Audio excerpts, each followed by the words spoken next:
Lee was 11 years old and he was the hardest boy on his estate. No one messed with Lee. He had a reputation.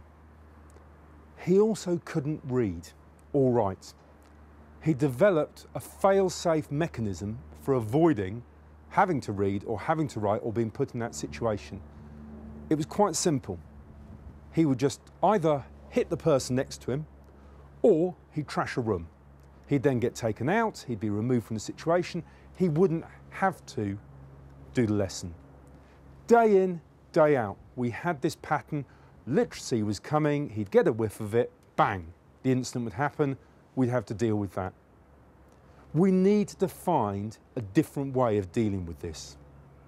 I met with Lee after school one day and I sat him down and I said, look, I've got an idea.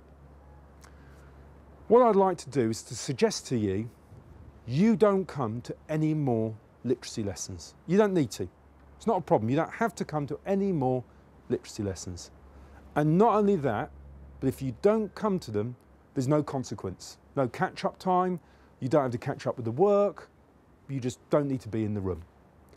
The deal on your side is that you are sat in the common room. You're sat quietly. You're not running round the school disturbing others. Lee agreed. I then carried on teaching my literacy lessons. I tried to make certain that they weren't just the most exciting lessons, they were also the noisiest exciting lessons. Lee's face sometimes would just appear at the door, at the window. He'd just look and you could see him thinking, this fighting in himself, this actually looks quite interesting. Do I come in? Eventually he did, he started to come in. I then said to him, I want you to be in the lesson, but you don't need to stay. You can go any time you want. We agreed a signal. It was quite subtle. It was just a thumb like that. I would nod, he'd be able to leave, go to the common room. At first, Lee thought this was fantastic. He was in and out, back and forth, every 2 minutes.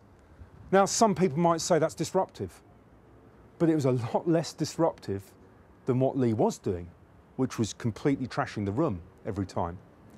It got to a point where at times you'd see his thumb hover. I'd be talking about something, or he'd hear a story, or he'd hear someone else be talking. He'd be hovering, ready to go, but then he'd just wait. The fact that Lee knew he could move, he could go, meant that it took away some of the fear that he was feeling. The next stage, I said to him, Lee, you're in. I'm going to start asking you some questions now. That's what Lee was always scared of. But I guarantee you, I will not ask you a question that you don't know the answer to. Now, we've built up trust by this point, and Lee was starting to trust me, and he knew that if I said that, I meant that. So I would ask him a question, but I'd ask him a question I knew he would be able to answer. He wouldn't lose face in front of his mates. He still had his thumb if things got too difficult. Over time, and it did take a long time, but sometimes changing the hardest behaviour is a long-term project. Over time, we got to a point where Lee could take a risk. To me, that's when we learn, when you can take a risk. And he would get a question wrong. And actually, it wasn't the end of the world. Our temptation sometimes can be to look for the quick fix, particularly when it comes to the most challenging behaviour. How can we deal with this? Or we just need to get them out, or they need to go somewhere else. Sometimes it takes time, but by investing time, patience, working on the relationship, then we can make a profound difference.